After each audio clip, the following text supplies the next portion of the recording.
Hello everyone, welcome back to another video from Webtech Tutorial. In today's episode, I'm going to be showing you how to change a profile picture on Webull. So let's dive ahead into the video without further ado.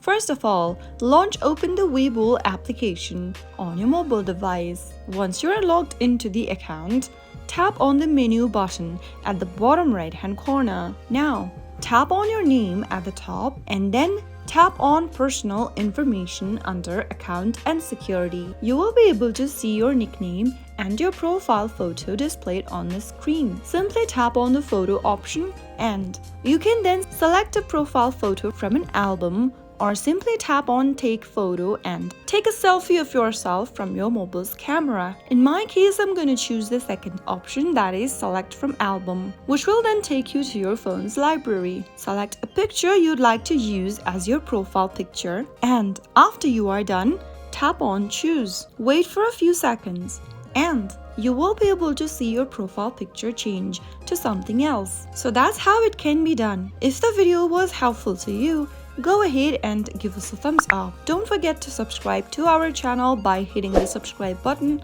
Also press the bell icon so that you'll never miss another upcoming upload from us. I'll see you again in the next video. Goodbye till then.